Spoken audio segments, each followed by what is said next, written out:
Up until today, we have about 40 episodes. Nice. Yeah, 40 episodes. So the reason this podcast is here is because we want to share outstanding individuals, like stories. How did they start? Like, how did you guys start? Because there are fans and supporters who are interested in your story as well. And how did Stu did it? Yeah. Like that question. Yeah. Mhm. So have you ever heard the phrase "You cannot love what you don't know"? No, I've never No? heard that one. Yeah. So this phrase is, I just translated it from Malay. It goes like this: "Tak kenal maka tak cinta," meaning that you cannot love what you don't know. So the reason I tell you that, because I want to know who Stu is, right? So the question is, who is Stu? Who is Stuart? Right? Like in the early days, you grow up in England. Yeah, correct. Yes. So what type of kitchen was Stu cooked in, like that situation? I guess I grew up in a house, like a standalone house, very small, one level. Just me, my mum, and my dad. So I'm an only child. I see. The kitchen, I guess it was quite old-fashioned. The house is, I don't know how many years old, but England is old. So It is, yes. the kitchen, not as modern as some of the new built stuff in Malaysia. So I guess it was tiled flooring. Cabinets were a bit yellow, but I guess the sink and the fridge were relatively new. Yeah, we didn't have a lot, but we had enough for me to have a good upbringing, and yeah, I was comfortable. So what was the surrounding like? Like your friends or your parents, were they strict or were they? No, they weren't. They weren't so strict. I think because I was an only child, they didn't know so much what they were doing, so they kind of just went along with what they saw. My parents are a little older than some of my other peers' parents that are the same age as me, growing up in school. So I guess my parents struggled to fit in with them, since my mum was Malaysian and she was Right. learning English. She could speak good English since I was born, but before that she was still learning how to speak English. My father, a lot older than a lot of my friends' fathers. So I guess growing up, I didn't have too many friends or family around me. I was kind of on my own and quite shy growing up until football, really. So football, when I was 5 or 6, I started. Quite early. I think actually maybe 6 or 7. Mhm. And that kind of brought me out of my shell, and I started to make friends from then on. Who introduced you to football? My father introduced me, so Was he a fan? yeah, he's a big West Ham fan, Awesome. and he's from that part of London. So he was the one that always watched sports. Every sport you can name, he watched on TV, but football was his favorite. And he never pushed me as a kid. As I said, I was quite shy, so I just had maybe 1 or 2 friends and liked to hang out with them, and they didn't like football, so I didn't really play. Until he brought me along one day for like a tryout, like coaching session. And ever since that first day, I think part of it was like a natural gift from him, because he used to play. Mhm. So I think I had that, but at the same time, I just fell in love with it straight away. I loved playing, and from then on, I was mad about football. Quite young to be involved in this. Yeah, quite young, but at the same time in England, I feel like that's quite late to start Oh, is it? playing, yeah. Or because kids from 2 or 3 years old are around the house kicking the ball and That is stuff. true. But for me, yeah, I think it was a little later compared to some of the other people. And you mentioned also your mom is a Malaysian. Can you share a bit of story about that, your mom? Yeah, my mum, she grew up in Bentong in Pahang. Ah, okay. So that's where my grandparents are from. That's where all of my mum's brothers and sisters are from. So she grew up there. All of my aunties and uncles are still in KL or in Bentong. Some of them stayed in the hometown. My grandmother's still there, but a lot of them moved to KL because it's not so far, and started their own families there. But my mum was the only one that grew up in Malaysia, obviously, and was there until around, I think, her mid-20s, Mhm. early to mid-20s, when she met my father. And then that was when they lived in Malaysia for a while, moved to Singapore, and then ended up starting a life in England together. So you were born in England. Yeah, that's when they finally settled down in England. Right. Does your family come here often for, travel or go back home?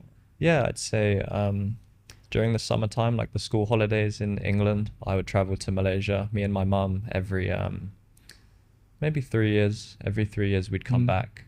The earliest one when I was 3 or 4 years old, we came as a family, me, my mum and my dad. But the trips after that, because my father's a little bit older, he didn't like to fly, so it was just me and my mum that would come back. But yeah, I came at 3 or 4, 6 or 7, and then there was a bit of a gap, and I came, I think, about 13 years old.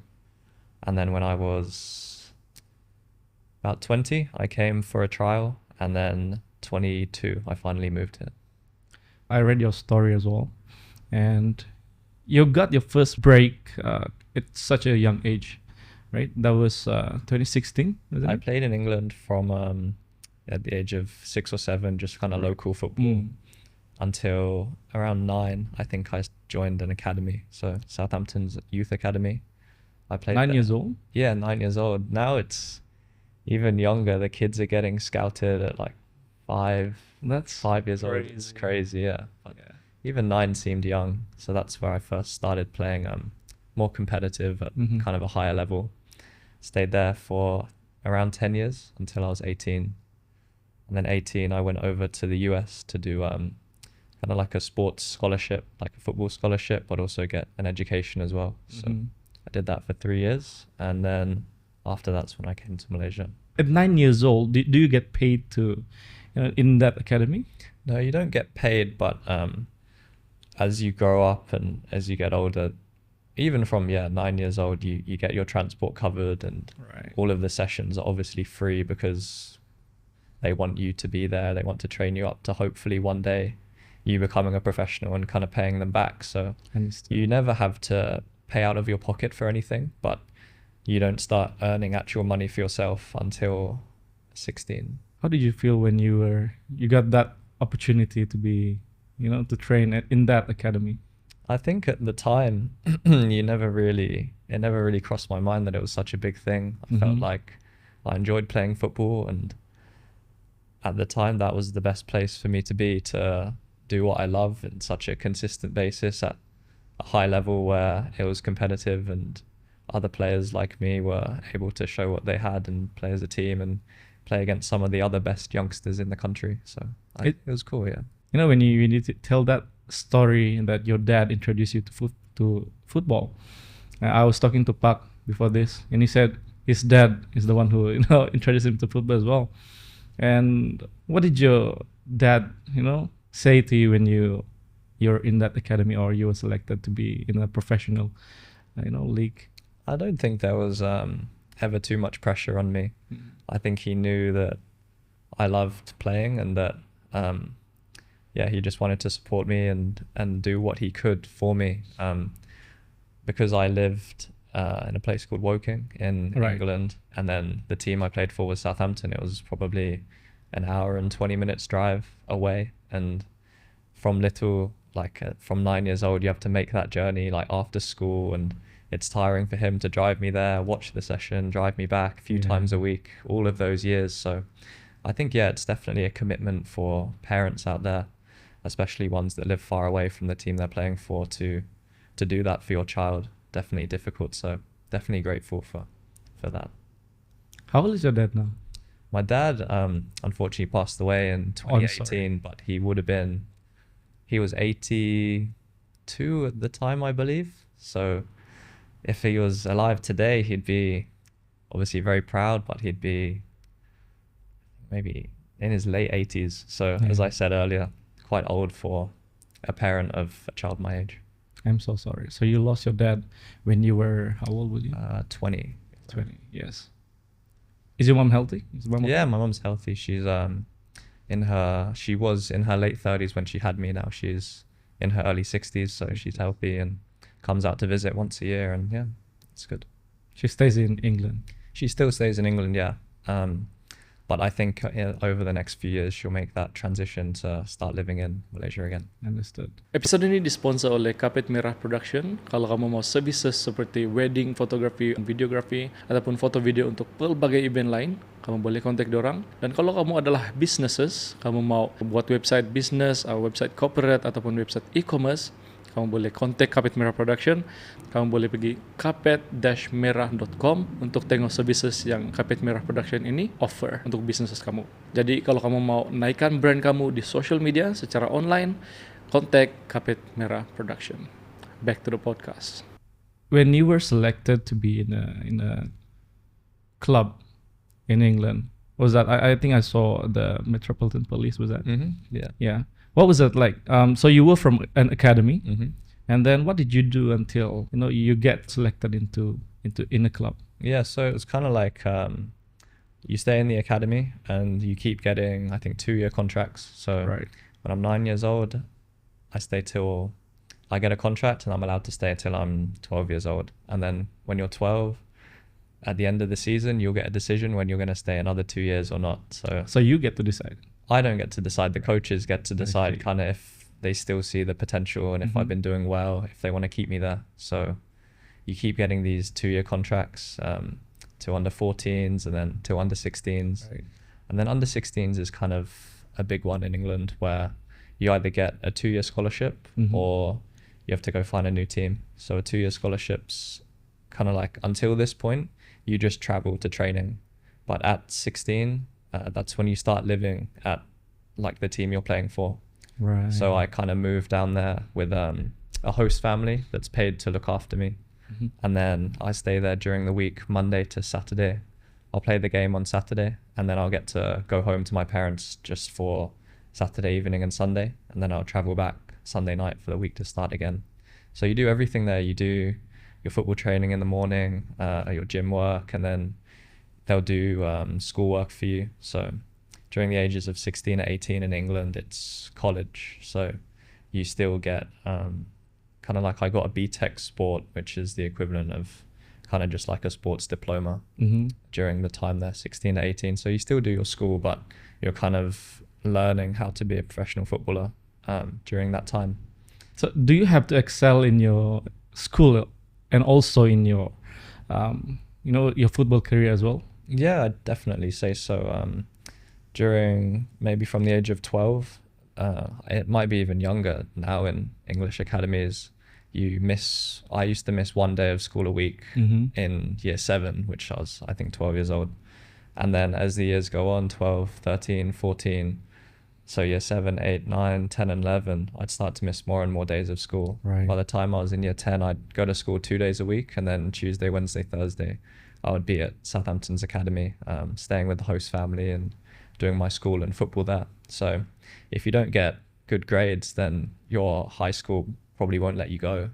I understand. So if you're doing well in school, they'll let you go, and there's teachers at the academy where you take work from your high school and then you do it at the academy, and there's teachers that help you. What is the percentage of students in the academy that passes, to go forward? Is there such thing like you have to stay here, or you don't pass, you don't get to continue in a club or something like that? No, I think it's more down to you. You're always given a choice. I guess no one can stop you doing what you want to do. If football is what you want to do, then in some cases maybe your school suffers, but I guess you have to be as well-rounded as possible. Kids need to know that school is just as important as trying to make it as a footballer, because if you don't make it, then and your score's no good, you've got nothing to fall back on. So I definitely say it's really important, and I think there's emphasis on that in academy football in England, but maybe still there can be more. I don't know what it's like since I've left, but yeah, it's definitely important both ways. So what would you say for people who who have these questions that I'll just go play without studying? I'd say that definitely it has to be both. You never know what opportunities might come up in football, and you never know what opportunity might come up in an academic sense. So I definitely give the advice that if you love playing football and you want to make it as a footballer, definitely work hard and and give it everything, but at the same time, don't let your academics drop, because it's extremely difficult to make it as a footballer. There's less than 1% True. chance statistically out there that you can make it to the top in the Premier League. So definitely academics go with it, and you definitely always need a backup plan, something to fall back on. How did you, get that chance to play in Malaysia from England?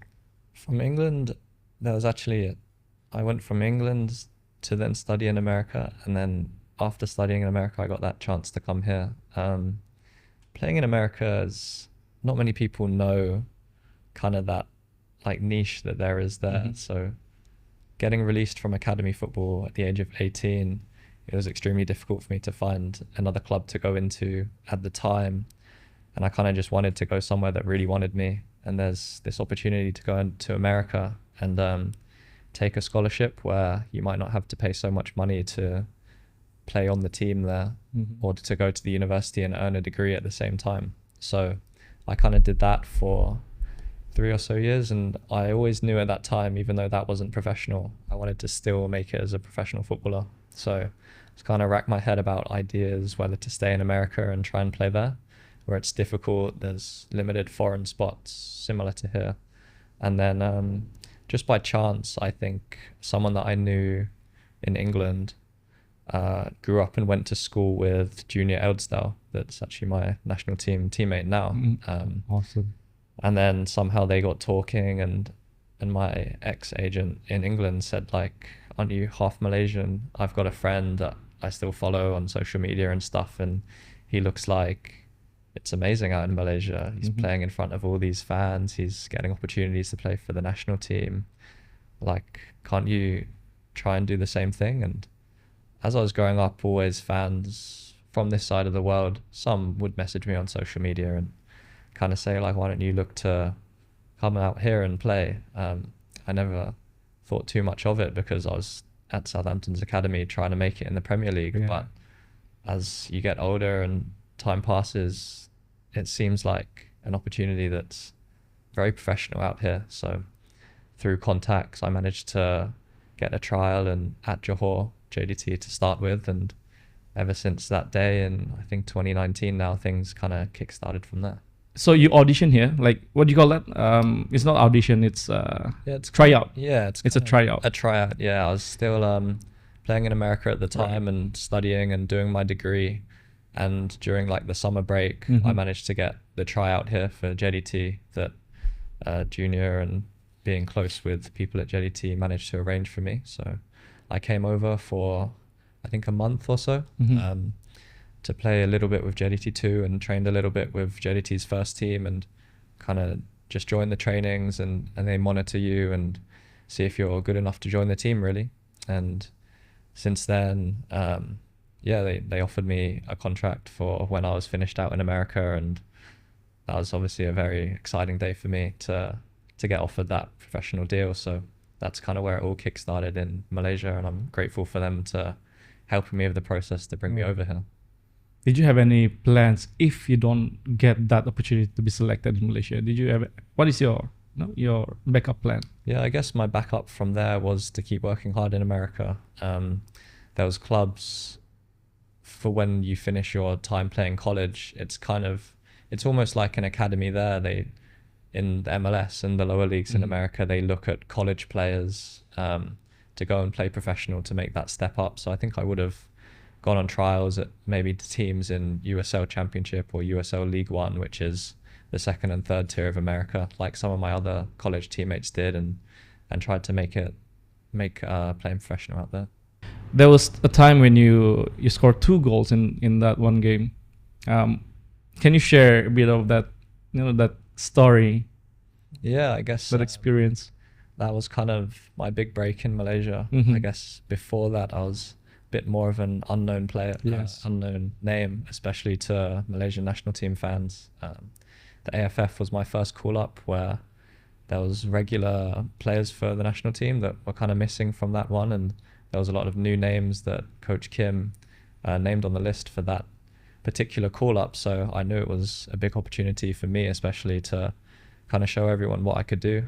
since I came to Malaysia, I always believed that I could play in the national team one day. So I knew that this was a big opportunity for me to kind of show what I was about and what I could do on the pitch. And that game was, yeah, probably, I'd say, the highlight of my career so far. It was definitely a special game. Bukit Jalil almost sold out. So many fans. Just an amazing feeling to score the goals.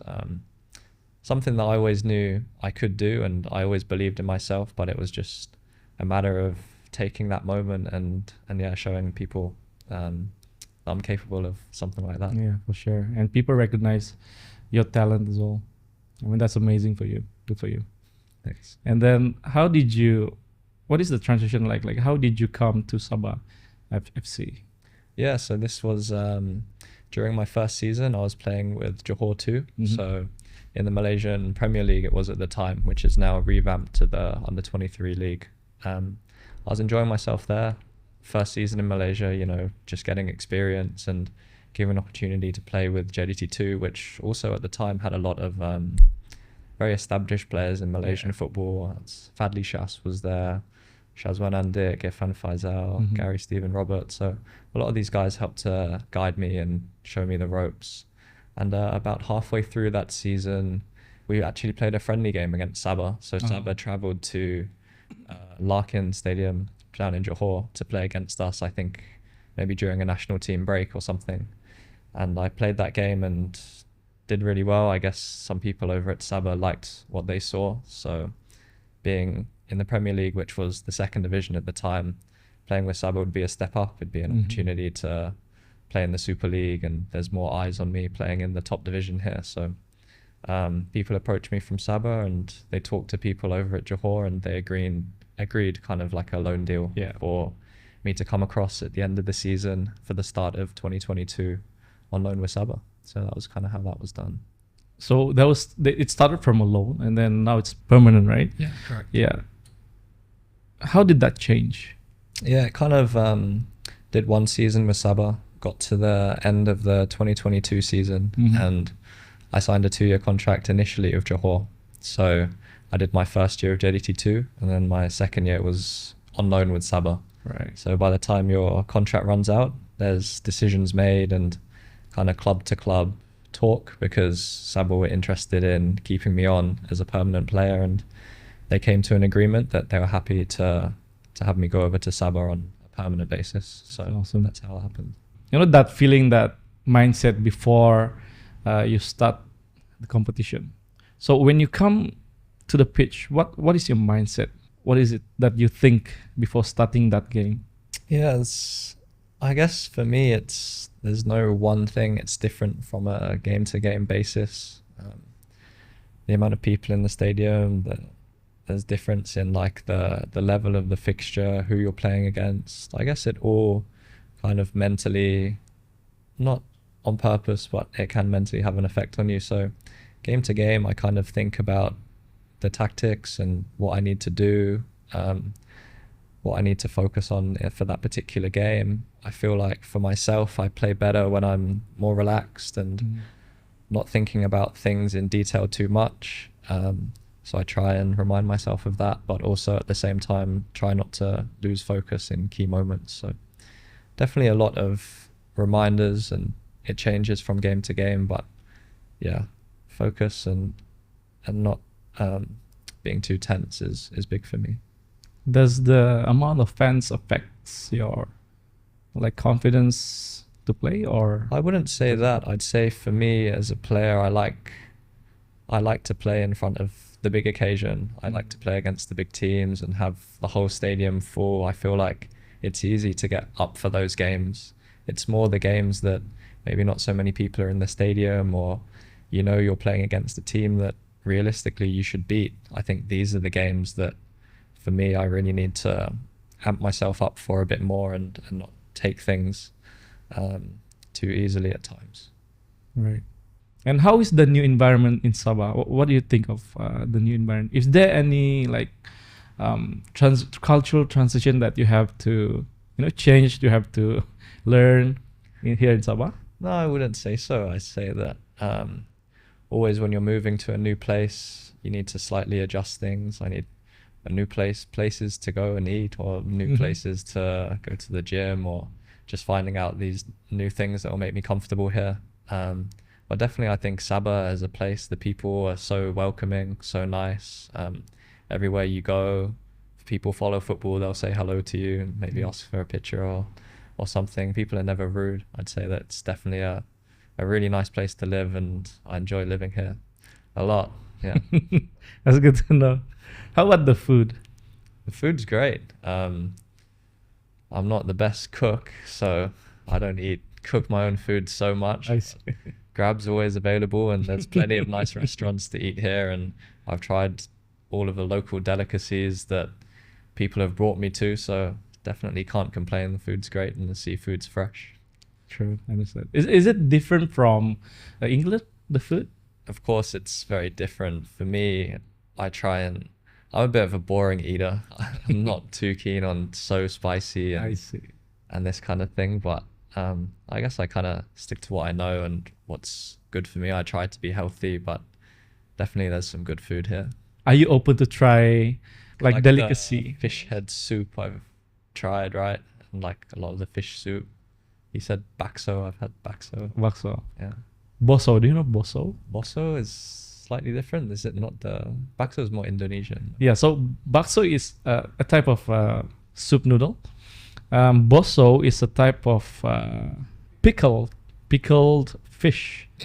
I'm not sure. So you never tried this? I'm not sure. There's outside of where we train, there used to be a stand that did bakso or maybe bokso, and I've been over there with some of the Sabahan guys before. Do you like it? Maybe. But yeah, I like it. A lot of these soups are nice. Right. Open to trying as long as it doesn't make me sick. And you can promise that, then I'll try. Okay. Talking about food, right? What is your do you stay on a strict diet or how? I used to be more strict about things, but I think for everyone it's different and it's what works for you. I try to be, I guess, a bit more relaxed about my food these days. I definitely try to eat a lot. I'm not the bulkiest of players, so I need to try and keep eating. But yeah, there's I wouldn't say a particularly strict diet. I'm someone that likes to eat healthy food anyway and enjoys that, so maybe I'm lucky in that sense. So I'd say I eat reasonably healthy, but there's nothing strict that I stick to. I understand. Can you bring us through your daily routine? Like, what do you do in the morning as a footballer? You know, because we are not footballers, we don't know. Can you bring us through that? Yeah, I'd say I'll wake up, I'll make myself some breakfast. So maybe some oats, maybe some toast, like kind of simple things for breakfast that I can manage, some eggs. After that, like this morning, for instance, I went to the gym. Like I've got a local gym near my condo that I like to go to. Hustle Fitness, I go there and do my own gym routine that I get given from someone that I'm close to in England. So I work with him on body strengthening stuff. After that, I'll usually head home, relax for a while, maybe do some stretching or foam rolling, and then I'll get ready for lunch, think about where I want to go eat, or if I want to order something for the day, usually something quite light before training, maybe like a salad or like a sandwich or something basic as well. Go for some coffee, and then yeah, just after that it'd be kind of training time. I'd get into the training center, training ground, prepare for training, see everyone, do my training session. After that, go for dinner, and yeah, that's kind of the day done. It goes quick, but the whole day is kind of all based around how my body's feeling, preparing for the upcoming game. How much food I need to eat, how much rest I need to get, what I need to do in the gym. So yeah, my mindset's always revolving around how I feel. So Understood. I guess that could get annoying for some people, but for me, I guess I think about that a lot. I don't think that's annoying. I mean, if you're used to that, it's not a problem, I've been used right? to that for so many years now. So Yeah. Do you do training with the team every single day? almost, yeah. It's usually 5 trainings a week, 1 game a week, and 1 off day a week, I'd say, is the usual schedule. But in football, things are all over the place sometimes. There's travel days, you go to fly here and then the game's the next day, you fly back and then there's a game in 3 days time sometimes. So it can be a very flexible schedule, a lot of things going on. Right. This Saturday you are playing with JDT, right? Yeah. How do you feel? Feel good. I mean, it's probably one of the more exciting games on the fixture list, if not the most exciting game. You know that for this one, the stadium's probably going to be almost full, if not full. Everyone likes to challenge themselves against the best, and these guys are the best. So it's definitely something I look forward to on the fixture list during the year. What are your hopes? My hopes are always to win. For the games against JDT, it's, as I said, extremely difficult because they are far and away the best team that we play. So it's definitely going to take a lot of work, a lot of preparation. Nothing's impossible in sports, so you never know. That's true. But yeah, it's definitely exciting, and to see a lot of my old teammates and a lot of people that I play with in the national team, it's always good to have competition against them because you know they're some of the best. Who do you enjoy working with the most in your team? I don't know, it's hard to say. Would you say on the pitch or on the pitch? I would. Okay, so we give it two situations: off and on the pitch. Oh, it's so hard to pick one.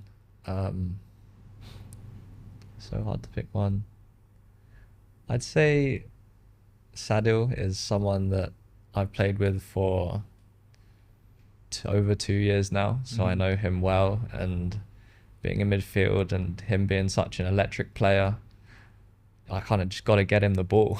So he's someone that definitely I always look for with my passes, and to get him on the ball to go and do something magic. Off the field, there's Dom that I've been close with for a number of years now. He came to Sabah at the same time as me. I see. And then Darren and Dan, both always at the national team camp. So we've kind of formed that where we almost travel everywhere together now. We're here in Sabah and we go over to KL for camps together. So it's guys that I spend a lot of time with, I'd say, that you tend to click with. True. Can I ask, who is your role model in football? I'd say it's changed over the years, depending. When I was a kid, Frank Lampard was my favourite player. Okay. I'm a Chelsea fan, so I grew up watching him, and I always thought he was someone to look up to, such an amazing player. Going into Southampton's academy, there was James Ward-Prowse.